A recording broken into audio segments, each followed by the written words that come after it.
নবীর নবীজির দুশমন ছিল আবু জেহেল। আবু জেহেল মরণের সময় বলি যায় রে, তার ব্যথাকে সুরত করে ব্যথা কামা, তোমাকে বলি যায় রে ব্যথা, আমি মুহাম্মাদের কলেমা গ্রহণ করি নাই, তার ধর্ম পছন্দ করি নাই রে আকরামা, আমি মরার পরে তুমি মুহাম্মাদের সঙ্গী হইও না। আবু জেহেলের ছেলে তার বেটাকে ওসিয়ত করে যায়। বেটা বলেছে বাবা কথা দিলাম তুমি যখন মুহাম্মাদের ধর্ম গ্রহণ করো নাই, বাবা আমি তোমার একটা বেটা, আমার নাম আকরামা, আমিও গ্রহণ করব না। আবু জেহেল মরণের সময় তার সেনাবাহিনী গুলোকে বলিয়া দেয়, আমার বেটা ছোট বুঝতে পারবে না, তোমরা আমার থাকাকালীন সেনাবাহিনী তোরা আয়নাকে বুঝিয়ে দিও, আমার ইকরামা ছোট বোঝে না, বাঁচি থাকাকালীন যাতে আমার আবু জেহেল যাতে সম্মানটা নষ্ট হয় না, কারণ আমি আবু জেহেল মুহাম্মাদের সাথে চ্যালেঞ্জ করেছিলাম, আমার ব্যথাও যাতে চ্যালেঞ্জ করে। জোরে আলহামদুলিল্লাহ।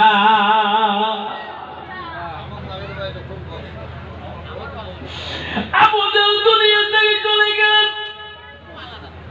আকরামা আবু জেহেলের ছেলে নতুন গদি পেয়ে গেলেন, দেশের রাজত্ব পেয়ে গেলেন, তাই না? নতুন রাজা দেশে হয়ে গেল, কত আনন্দ কত ভূতি। ওই দিনে খাবা আবু জেহেলের বেটা সেনাবাহিনীগণকে বলল, আমার উট গুলে আমার ঘোড়া গুলে সাজানো করো, আমি গ্রাম অঞ্চলে ঘুরব, আমি এখন দেশের নতুন রাজকুমার রাজা হয়ে গেলাম। ইকরামা সাজানো করে সেনাবাহিনী নিয়ে যায়। ওই দিন আমার নবী বিশ্ব নবী মুহাম্মদ রাসূলুল্লাহ আল্লাহ নবী রাস্তা দিয়ে যায়, ইকরামার দল সামনে দিকে এসে যায়। আল্লাহ নবী জানে রে এনারা আমার দুশ্মনী দল, এনাদেরকে আমার পথ ছাড়ি দেওয়াই ভালো। এই যে ফুলের মেলায় চাবি দিয়ে খেলা, ওনার মাঝখানে যাতে ঢুকি যাতে আমার মাথা দাবি আমি কত তুমি মাথা দিয়ে দোলে মেলার সঙ্গে সভা করি, কই আমার গাছটা আবির দেয় না, কিরে তোর মাথার কে আবির কয়েক বন্ধু তুই আগে দিছিস গাও, তোমার দেখলে পথ ছাড়ি দেওয়াই ভালো, তোর মাথায় টাকা আবির নাচছে কর না, মানে উইয়ে গা আগে দিছে কিছু দেও, ঠিক না বিধি? আকরামা দেখি বিশ্ব নবী দেখলেন এটা চাচার বেটা আকরামা নতুন দল নিয়ে পথে যায়, রাস্তায় চলে, আমি একটু খাইতে দাঁড়ে থাকা ভালো, ইনার দল দুখন বেরিয়ে যাবে, আমি রাসূলুল্লাহ আমি দিনের দাওয়াত কলেমা বছর করবো লা ইলাহা ইল্লাল্লাহু মুহাম্মাদ রাসূলুল্লাহ।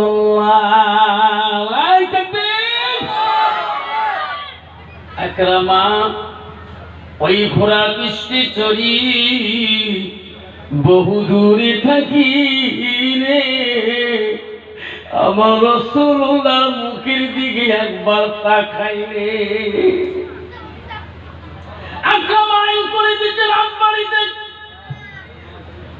নতুন রাজত্ব আইন করে দিতে, কেউ যদি মুহাম্মদের সাথে কোনোদিন দেখা করেন তার সাথে আলিঙ্গন করেন, মোলাকাত করেন, তাকে এত কঠোর শাস্তি দেওয়া হবে।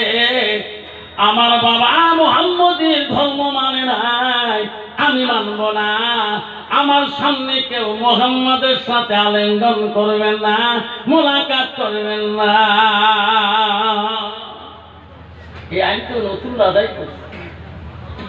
কিন্তু ইকরামা রাসূলুল্লাহকে বহুদূর থেকে একবার দেখলে ইকরামা আর ওই ঘোড়ার পৃষ্ঠে থাকতে পারল না। ঘোড়ার পৃষ্ঠে থাকেন আমি নবীজি দরবারে সালাম দিয়ে বলে রাসূলুল্লাহ তোমার চেহারা মুবারক দেখি আর আমার পথ যায় না। সুবহানাল্লাহ।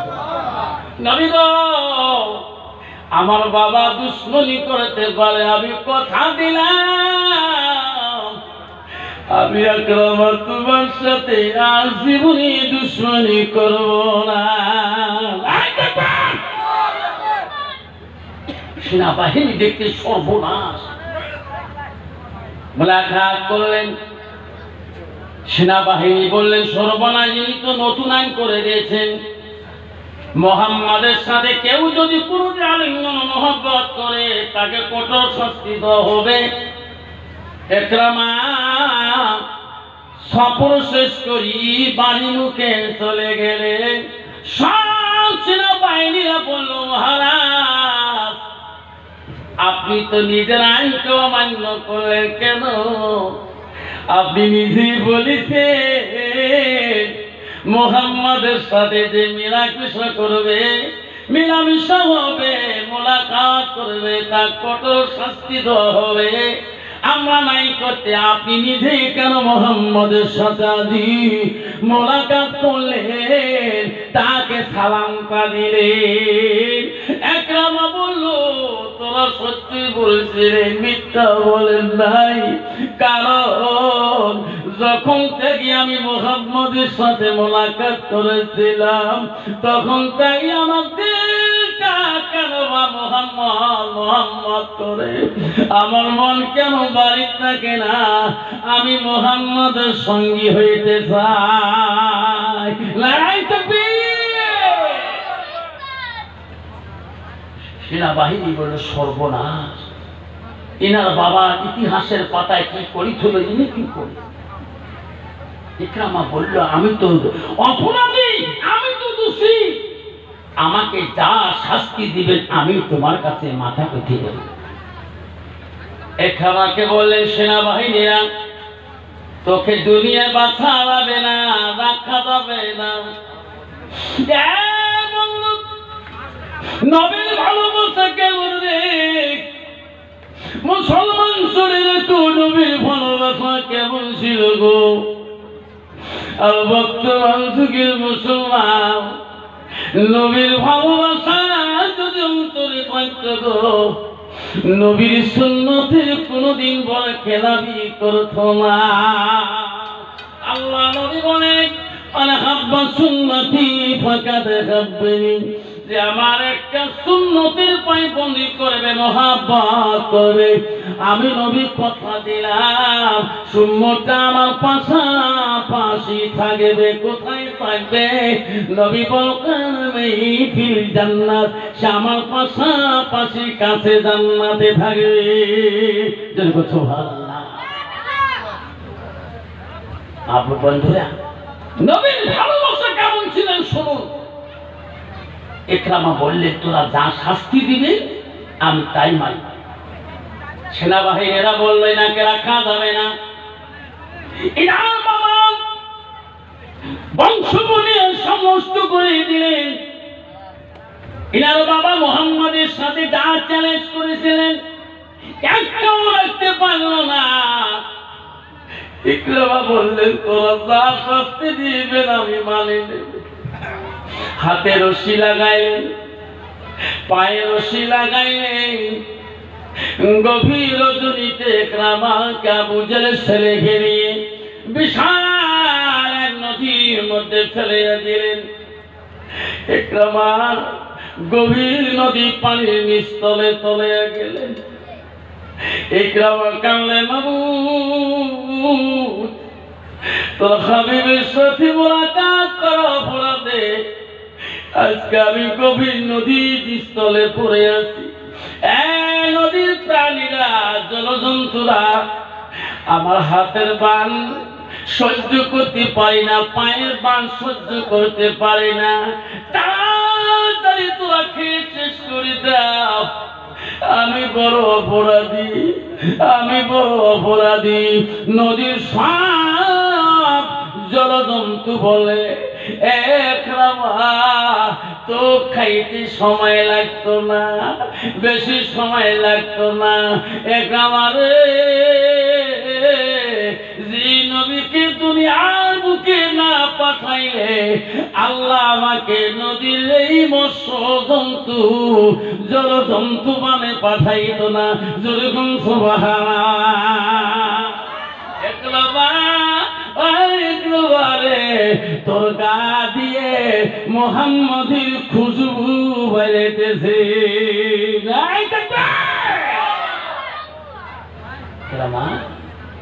আমরা নদীর জলজন্তু বলছি, তোর শরীর দিয়ে মুহাম্মদ সাল্লাল্লাহু আলাইহি ওয়াসাল্লামের খুশবু বেরিতেছে, তোকে আমরা খাইলে রাসূলুল্লাহ আমার উপরে নারাজ হয়ে যাবে। যেরকম সুবহানাল্লাহ। ইকরামা বলেন, এ নদীর প্রাণীরা আমি সহ্য করতে পারি না, আমার হাতের পান পায়ের পান আমি সহ্য করতে পারি না। সমস্ত নদীর প্রাণীরা একরামার হাতের পানগুলোকে কামড়ে কামড়ে ছিঁড়ে দিল, পায়ের পানগুলো কামড়ে ছিঁড়ে দিল, ঠেলি ঠেলি নিয়ে দেয় এক দ্বীপের মধ্যে তা উঁচু জায়গায় তুলে দিল। সব নদীর প্রাণীরা ধরে কোন সুবহানাল্লাহ। আল্লাহ তাকে মারবে না, তাকে কেউ মারতে পারবে না। ধরে কোন ঠিক না মিঠি। সেনাবাহিনীরা বলছে, কালকে তো জগমের মতে শিক্ষা দিয়ে দিচ্ছি, বাবার বংশের ধর্ম উনি ত্যাগ করে দিয়েছে, মনে হয় নদীতে ভেসে শেষ, ও তো মরি গিয়েছে। সেনাবাহিনীরা তার পরের দিন নদীর কিনারে খুঁজতে খুঁজতে দেখে ইকরামা এক দ্বীপের মধ্যে বসি আছে। যেরকম সুবহানাল্লাহ। ইকরামার হাতেরও বান নাই, পায়েরও বান নাই। বাসাল কে গো? যেরকম বাসাল কে? সব সেনাবাহিনীরা বললেন, তোর হাতের পান কে কাটলো, পায়ের পান কে কেটে দিল? ইকরামা বলে, ভাইরা আমি অপরাধী, আমি নদীর পানির তলদেশে চলে গেছিলাম। বন্ধুরা, আমার সেনাবাহিনীরা নদীর তলে নিচে ভিতরে নদীর প্রাণীরা পর্যন্ত মুহাম্মাদি গুণ করে কান্দে। সুবহানাল্লাহ। ও ভাইরা, আমি সেই নবীর ভালোবাসা অন্তরে রাখছিলাম, সেই নদীর প্রাণীরা আমাকে আমার হাতের বান পায়ের বান সব কেটে দিয়ে দাঁত দিয়ে কামড়ে ছিঁড়ে দিয়ে আমাকে দ্বীপের মধ্যে আমাকে ঠেলি তুলি দিয়েছে। তোরা আবার কি শাস্তি দিবেন? আমাকে এখন মারি শেষ করে দাও। ও ভাইরা, নদীর সব জন্তু পর্যন্ত মুহাম্মাদের গুণ ভুলতে পারে না। সুবহানাল্লাহ। দয়ার নবী প্রেমের ছবি আসবে না জগতে। সবাই কল, দয়ার নবী প্রেমের ছবি আসবে না জগতে।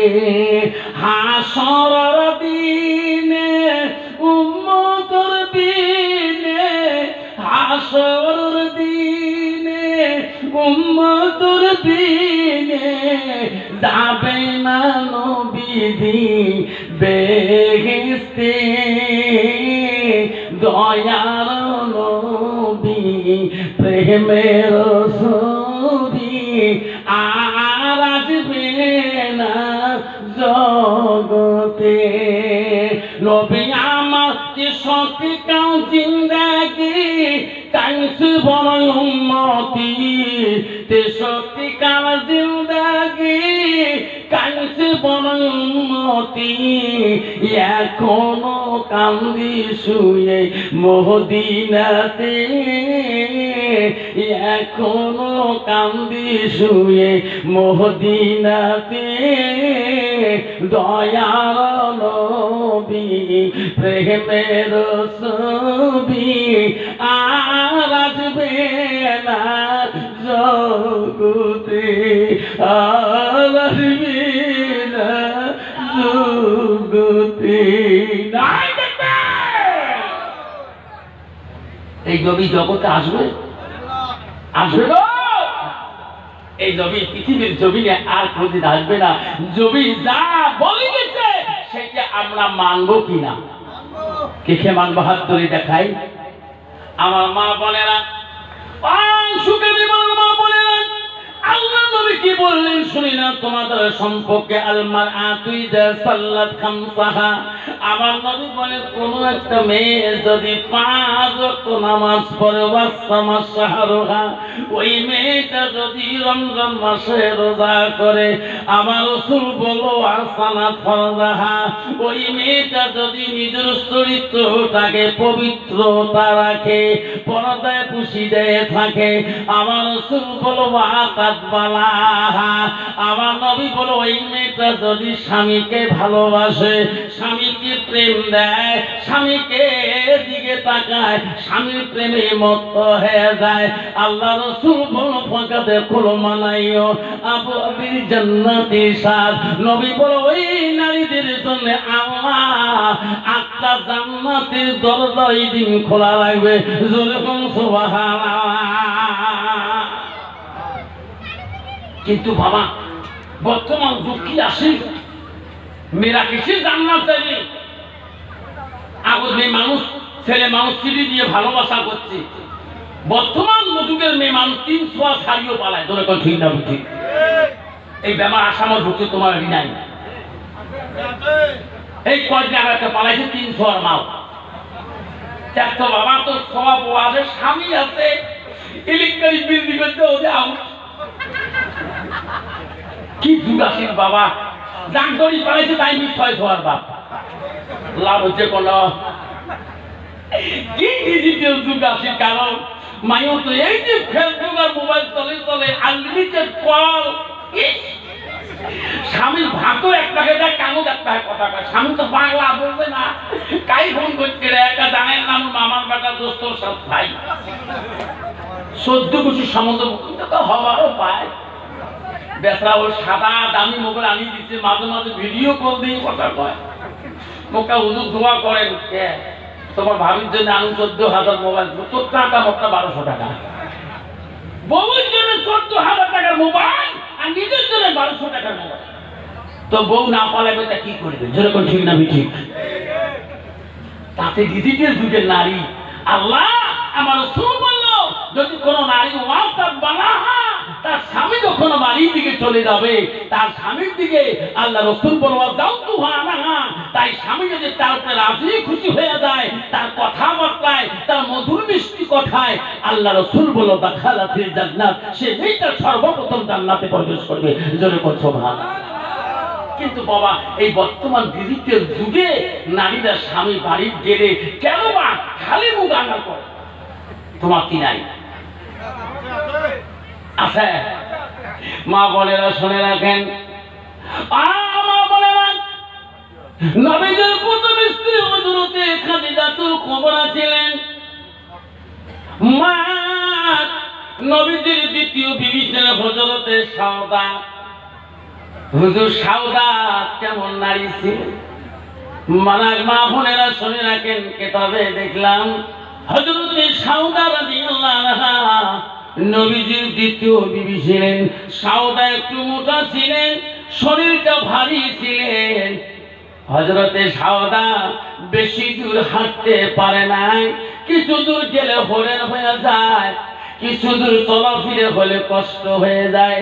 আল্লাহ নবী বলেন সাউদা রে তুমি বসো, আমি কাজটা সমাধান করে দেই। যেরকম সুবহানাল্লাহ। আমার মা বলে চলে যেত, হযরতে সাউদা বলছে নবী গো আমি সাওদা তোমাকে পেয়েছি, যতক্ষণ আমার শরীরটা চলবে আমি তোমার খিদমতে ত্রুটি করো না। আর বর্তমান যুগের নারী স্বামী যদি কালা হয় আর বউ যদি গোয়া